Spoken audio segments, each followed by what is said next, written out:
Vos recién hablabas sobre, digamos, por así decirlo, el tratamiento bíblico a la cuestión de las relaciones entre la razón y la fe, ¿no? La actitud de los apóstoles. Este entendimiento de la fe como algo más que fideísmo, es solamente fe, ¿está presente en la Biblia? Esto aparece No, por supuesto. Ok.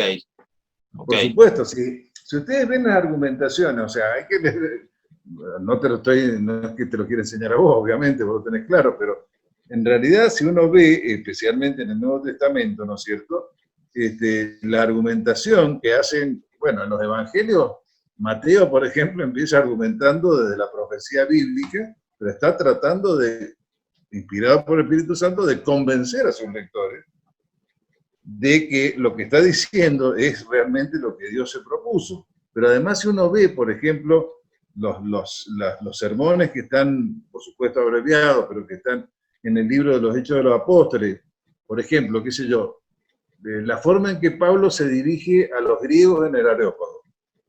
No cita un texto bíblico, cosa que sería considerado casi un sacrilegio. Sin embargo, Pablo no cita ningún texto bíblico. Claro. Porque para sus oyentes eso no significaba nada, no conocían la escritura hebrea.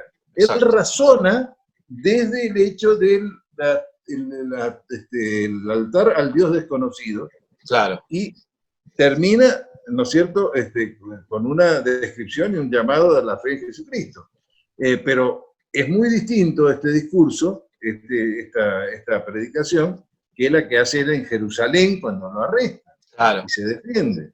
O sea, como dice el mismo Pablo, ¿no es cierto?, me he hecho todo a todo, es decir, me he hecho a los judíos, a los gentiles, con tal de ganar algunos. Bueno, justamente eso no es necesario que a todo el mundo le digamos exactamente lo mismo, siempre y cuando siempre digamos la verdad. Pero el argumento, la forma en que se presenta esa verdad, yo creo que es muy sensato y muy bíblico adaptarlo a la forma al oyente que tenemos. Si nosotros no entendemos de dónde viene el oyente, y eso es otra cosa importante en la apologética, y yo insisto mucho en eso, es muy importante hablar, yo estoy hablando demasiado, pero bueno, ese es el propósito de esta. Tranquilo. Pero en realidad, una de las cosas muy importantes para mí, tanto para el evangelismo como para la apologética, si fuera necesaria, es saber escuchar. Es decir, saber dónde está parado el otro, qué es lo que realmente piensa. Hacer buenas preguntas, no necesariamente, por un lado puede ser para hacerlo darse cuenta de incoherencias, pero también para uno entender de dónde viene, qué le causó, qué le causa rechazo, cuál es su problema fundamental, etcétera, ¿no? Es decir, ustedes saben que yo soy médico, hace tiempo que no atiendo pacientes, pero en algún momento durante 10 años tuve consultorio, y bueno, en medicina lo primero que nos enseñan o nos debieran enseñar, es a escuchar a los pacientes. O sea, claro, el 80% del diagnóstico se orienta por el interrogatorio, se corrobora por el examen físico y se confirma por los exámenes complementarios. Claro.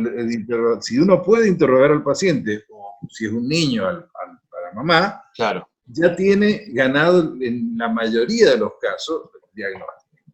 Y nosotros no podemos iniciar, metafóricamente hablando, un tratamiento a un alma perdida, una persona que está desorientada, si no entendemos qué le está pasando. Claro. ¿No? Claro. Es decir, el mensaje genérico, y además porque en el evangelismo, si bien hay evangelismo de masa y es una bendición, pero los que estamos acá probablemente, si hacemos evangelismo, vamos a hacer evangelismo de persona a persona. Claro. Entonces ahí es sumamente importante entender y genuinamente tratar de entender, no simplemente escuchar para tener la posibilidad después de hablar. Tratar de aprovechar cada instante, sacarle todo el jugo posible a lo que está diciendo el otro, para entender genuinamente dónde está. Eso es fundamental.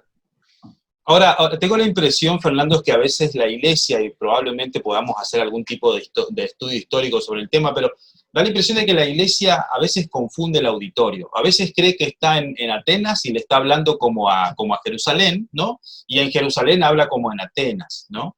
Y vos hablabas recién de, digamos, las predicaciones o el evangelismo masivo, o si se quiere, frente al evangelismo individual, uno a uno, ¿no?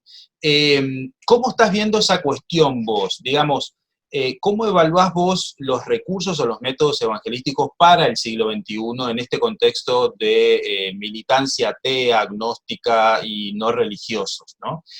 ¿Crees que es una pérdida de tiempo encarar evangelismo masivo? ¿Debiéramos optar más bien por el evangelismo a uno? ¿Cómo lo ves? No, yo creo que hay que ser sabio para administrar.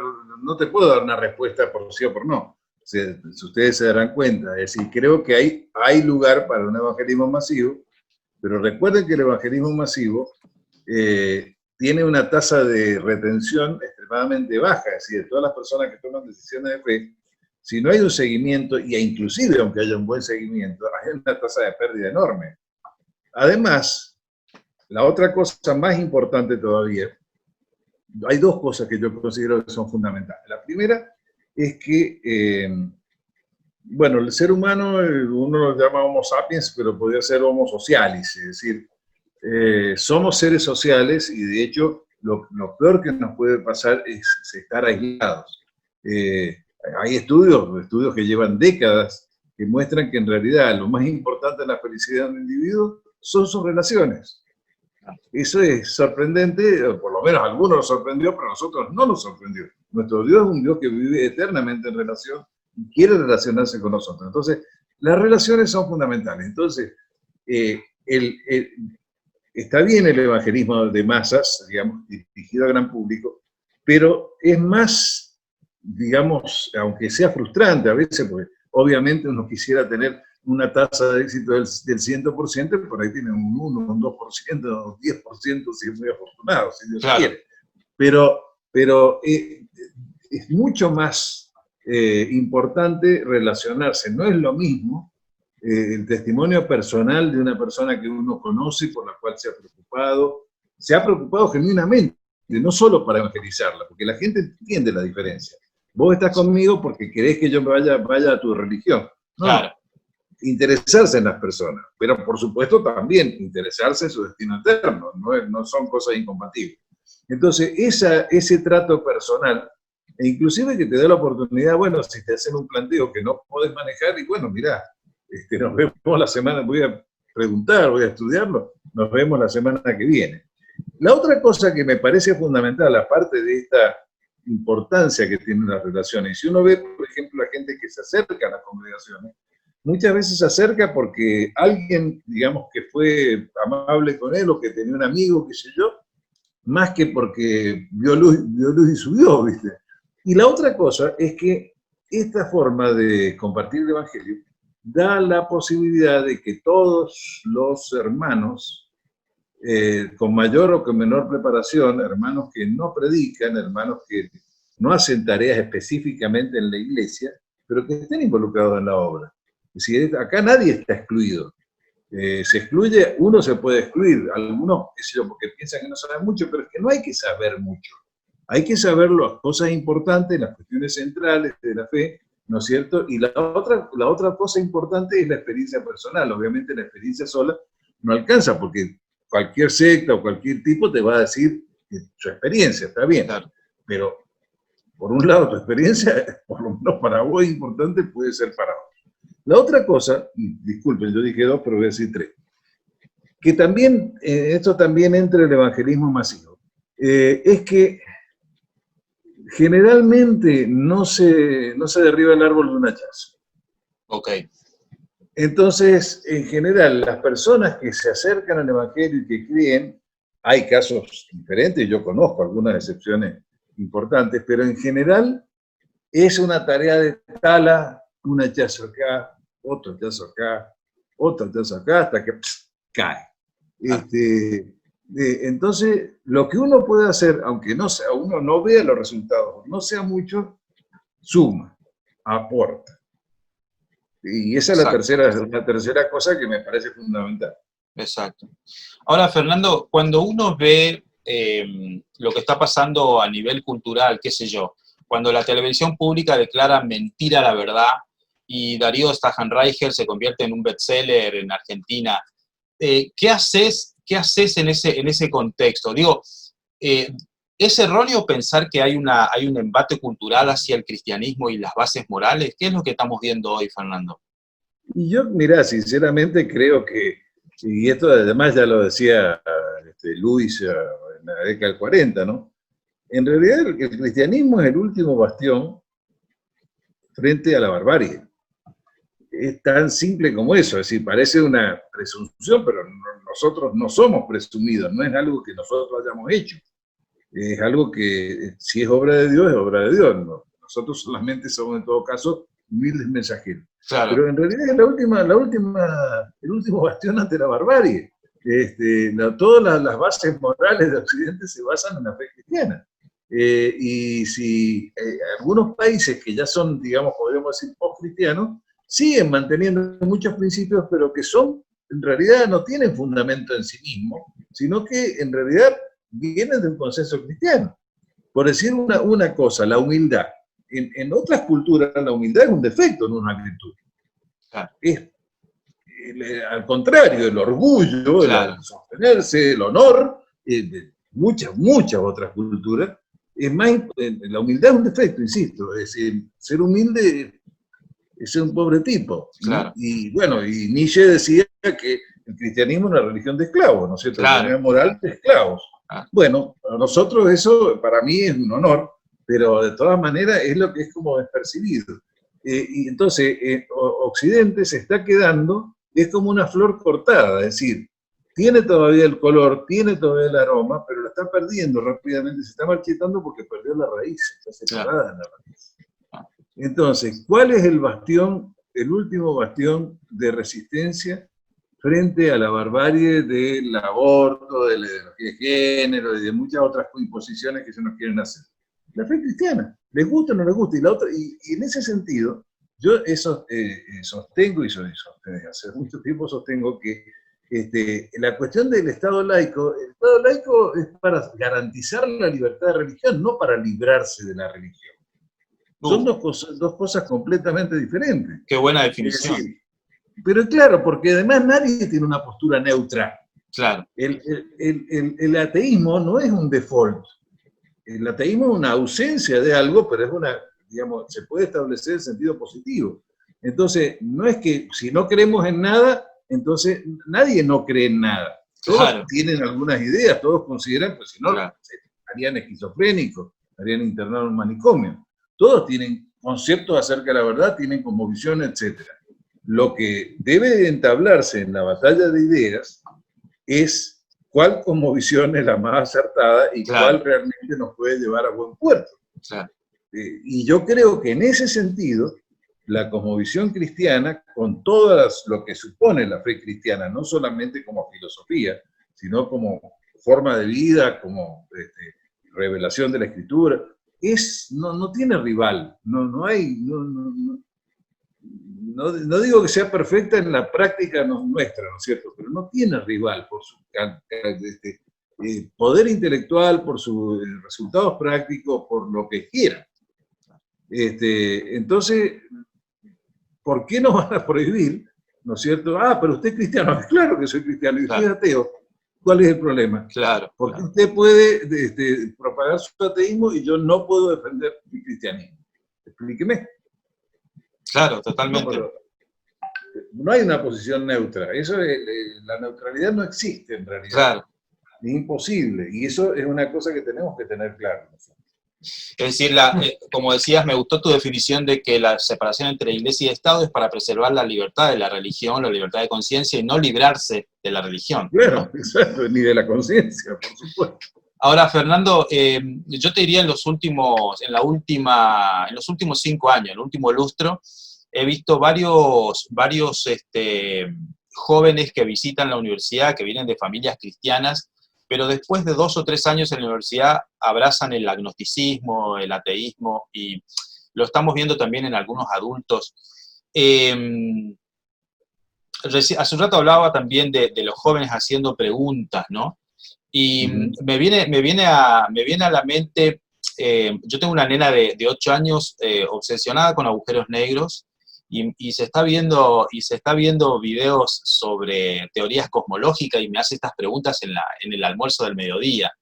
Tiene 8 años, ¿no?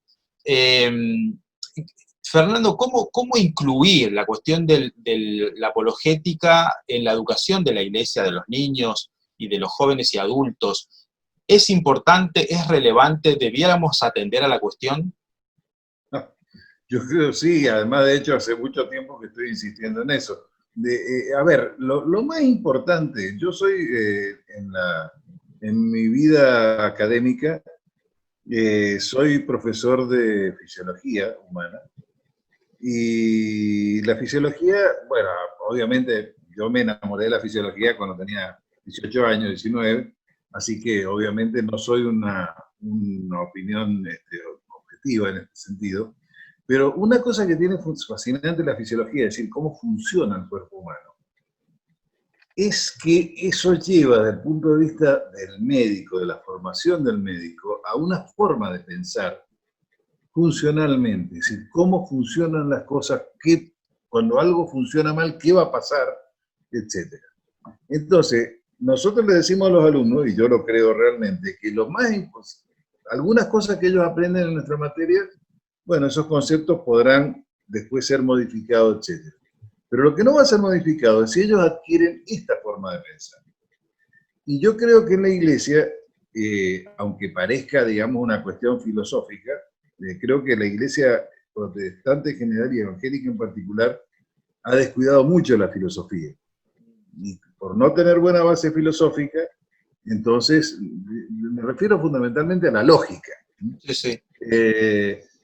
Nos encontramos en serios problemas en algunos casos. Bueno, pero la cuestión es que yo creo que lo principal que tenemos que enseñarle a nuestros chicos es que aprendan, aparte de la escritura, ¿no es cierto?, es que aprendan a razonar, a pensar, a analizar una cosa, llegar a conclusiones que puedan ser puestas a prueba, saber si son válidas o no son válidas, porque de lo contrario, los chicos, especialmente los jóvenes, pero los adultos también, ¿no es cierto?, si nosotros en la Iglesia, en el caso de los jóvenes, los tenemos buenas reuniones que atraen muchos jóvenes, la pasan bárbaro, qué sé yo, reciben cierto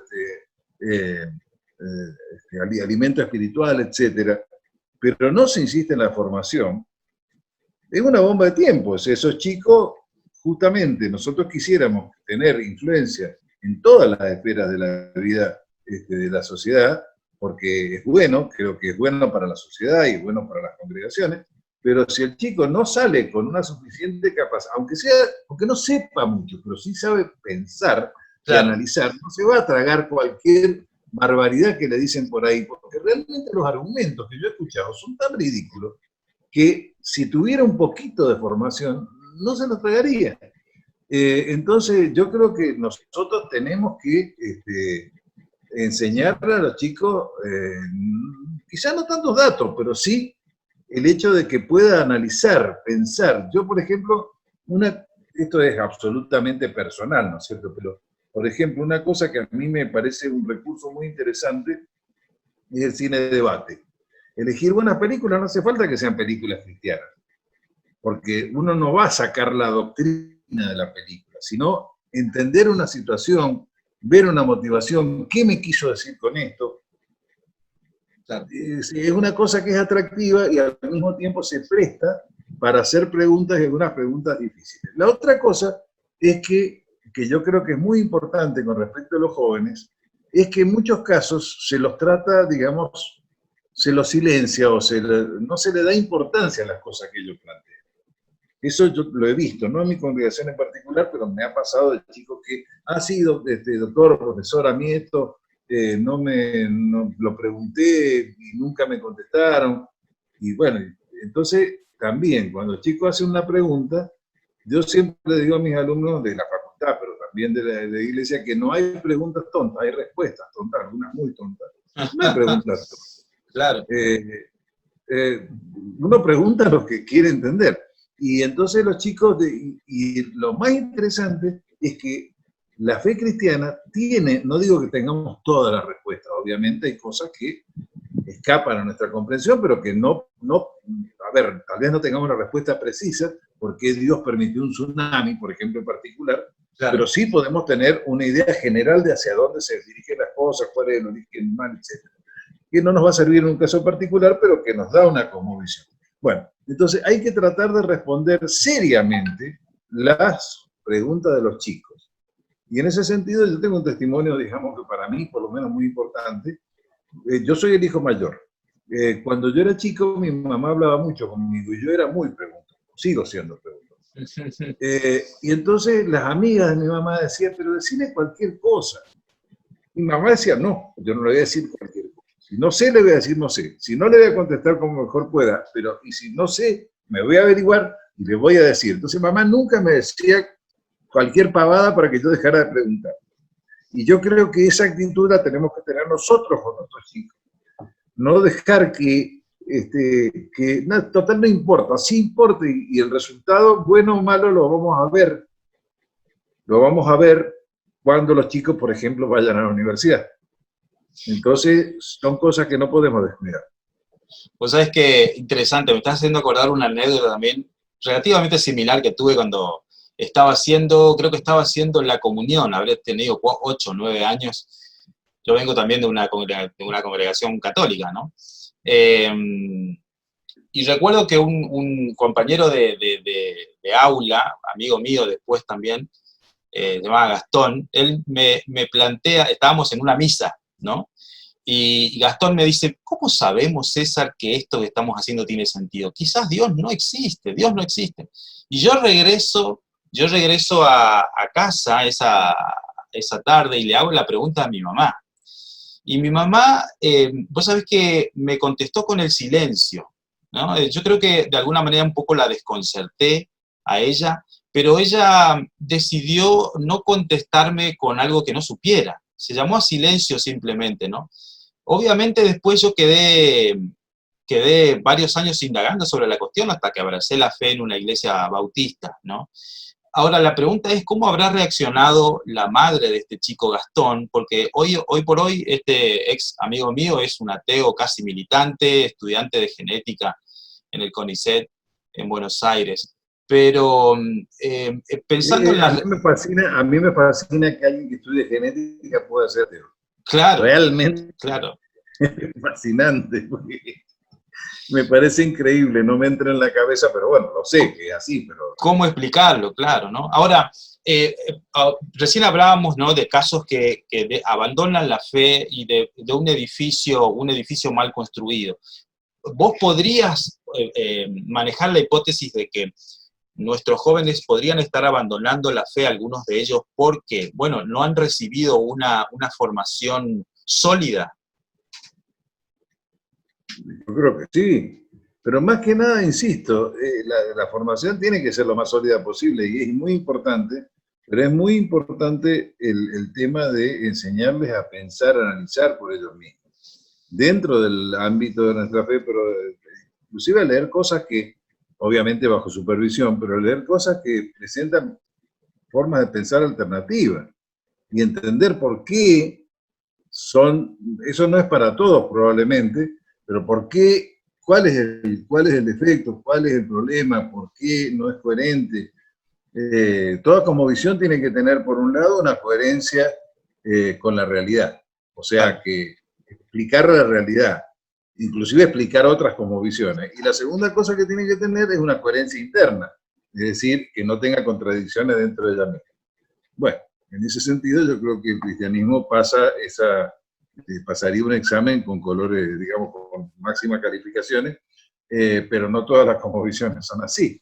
Entonces yo creo que, insisto, es más básico, inclusive no quiero, por favor, no piense que no creo que la Biblia sea importante, pienso que es fundamental, pero pensar bien es inclusive antes, porque uno ni siquiera puede entender y analizar los textos bíblicos y ponerlo en su punto de perspectiva si no tiene esta capacidad de pensar las cosas, de reflexionar sobre las cosas. Por eso pienso que es tan importante. Y creo que haría una diferencia. Creo que haría una gran diferencia entre chicos que no sé, no conozco la congregación de ustedes, así que yo no estoy haciendo ningún juicio, pero creo que hay una gran diferencia entre chicos que han estado en actividades jóvenes, donde los han entretenido, o inclusive le han dado algún tipo de orientación espiritual, pero sin sin enseñarles a pensar, sin exigirlos un poco más, y jóvenes que han tenido esa experiencia. La van a tener en la vida real, ya sea que vayan a la universidad o no. Claro, claro. Me parece que deberíamos invertir en eso seriamente. Tal cual. El pastor Beto Sánchez pregunta en el chat, si podés verlo, Fernando, dice...